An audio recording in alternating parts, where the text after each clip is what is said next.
हाय, hello, नमस्कार. उर्मिलाज ब्लॉगमध्ये तुमचं स्वागत आहे. आजचा दिवस तुम्हाला सुखाचा, समृद्धीचा आणि भरभराटीचा जावो ही ईश्वरचरणी प्रार्थना. तर चला अधिक वेळ न घालवता आपण आपल्या रेसिपीला सुरुवात करू.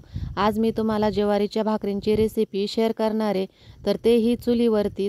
तर चला आता आपण आपल्या रेसिपीला सुरुवात करू. मी आहे ना ज्वारीचं पीठ चाळते आहे. आधी मी ह्या परातीमध्ये 2-3 पोळ्यांचं पीठ मळून घेतलं होतं. पोळ्या केल्या आहे मी टिफिनसाठी मुलांच्या. तर त्याच परातीमध्ये मी ज्वारीचं पीठ चाळते आहे. इतकं पांढरं शुभ्र पीठ आलं आहे. आणि आता त्यामध्ये चवीनुसार मीठ टाकते. तर मी हे ज्वारीचं पीठ कसं तयार केलेलं हे सांगते. सुरुवातीत ज्वारी तर सर्वांनाच माहिती कशी असते ती. बाजरीसारखीच ज्वारी असते, पण बाजरीपेक्षा थोडी जाड असते. तर ही ज्वारी ना मी धुवून घेतली सुरुवातीला. दिवसभर कडकडीत उन्हामध्ये वाळत घातली, म्हणजे भिजवत नाही घातली, डायरेक्ट धुवून घेतली आणि कडकडीत उन्हामध्ये दिवसभर वाळत घातली.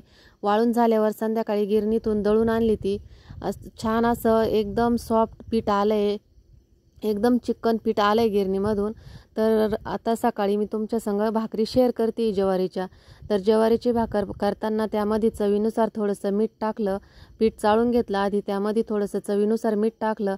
मीठ टाकल्यानंतर थोडं थोडं पाणी घेऊन मी पीठ मळलं. पीठ आहे ना एकदम हाताच्या तळव्याने ना असं घासून घासून मळायचं, म्हणजे त्या पिठाला चिकटपणा येतो आणि आपली भाकर छान अशी तयार होती.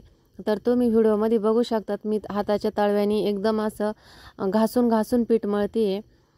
तर ज्वारीची भाकर ही उन्हाळ्यामध्ये खाल्ल्याने ती उष्णता कमी होते आणि पचायला हलकी असते. त्यामुळे उन्हाळ्यामध्ये ज्वारीची भाकर ही खाल्ली पाहिजे.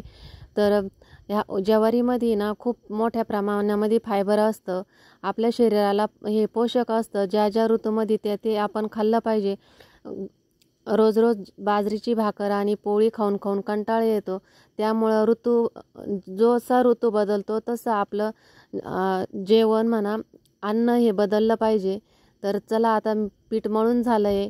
मी भाकर करते आहे. भाकर माझी मोठीच असते भाकरी, छोट्या नाही करीत मी, मोठ्या मोठ्याच भाकरी करते. तर भाकर ही माझी मोठीच आहे. जास्त जाड नाही करायची, जास्त पातळ नाही करायची, मीडियम साईजमधली भाकर करायची. आणि चुलीवर करते. मेन म्हणजे चुलीवरच्या भाकरीची चव ही वेगळीच असते. हे बघा, अशा प्रकारे तुम्ही भाकर उचलून आणि तव्यावर टाकायची दोन्ही हातांनी. तर पीठ चांगलं मळल्यामुळे आपली भाकर कुठेही चिरली नाही आहे. एकदम छान अशी मऊसूत भाकर आली आहे, बघू शकता तुम्ही. आता मी भाकरीला पाणी लावून घेते आहे. पाणी लावल्यानंतर भाकर उलटी करायची, म्हणजे खालची बाजू ती भाजलेली असते. तर अशा प्रकारे मी भाकर उलटून घेते आहे. अशाच प्रकारे मी दुसरी पण भाकर आहे ना ती भाजून घेते आहे. तर ज्वारीची भाकर ही मला खूप आवडते. लसणाची चटणी आणि ज्वारीची भाकर एकच नंबर लागते. तुम्ही नक्की करून बघा. लाल मिरच्यांची आहे ना लसणाची चटणी करायची आणि ज्वारीची भाकर एकच नंबर लागते. खूप छान लागते खायला.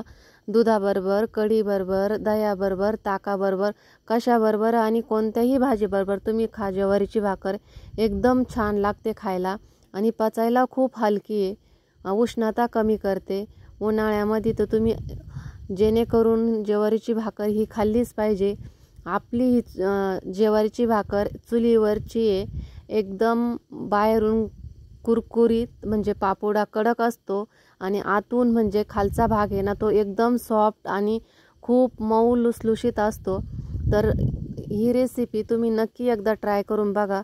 जरी तुमच्याकडे चूल नसेल तर गॅसवरती पण अशा प्रकारे तुम्ही ही भाकर करून बघा, तुम्हाला नक्कीच आवडेल. हे बघा, भाकर भाजून झाली, खाली आरावर लावली ती पण आता भाकर गरम आहे ना, त्यामुळे मला पापोडा काढता येईना. तर हळूवार मी तुम्हाला पापोडा काढून दाखवते. दिसतानाच दिसतो पापोडा एकदम कडक आलेला आहे. भाकर पण फुगलेली आहे.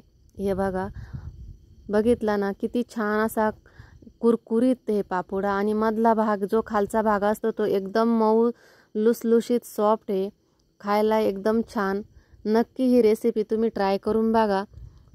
तुम्हाला काही ज्वारीच्या भाकरीविषयी माहिती असेल किंवा ज्वारीविषयी अजून काही माहिती असेल, काही ज्वारीचे आयुर्वेदिक फायदे माहिती असेल तर मला नक्की कमेंट करून सांगा. तर मी चुलीवर केलेल्या ज्वारीच्या भाकरी तुम्हाला कशा वाटल्या मला कमेंट करून नक्की सांगा. व्हिडिओ आवडले असेल तर व्हिडिओला लाईक करा, शेअर करा आणि सबस्क्राईब करायला विसरू नका. स्वस्त खा आणि मस्त राहा. उन्हाळ्यात ज्वारीची भाकरी नक्की करून खा. माझ्या पद्धतीने. तर आजचा व्हिडिओ एवढाच. व्हिडिओ इथंच संपवते. धन्यवाद.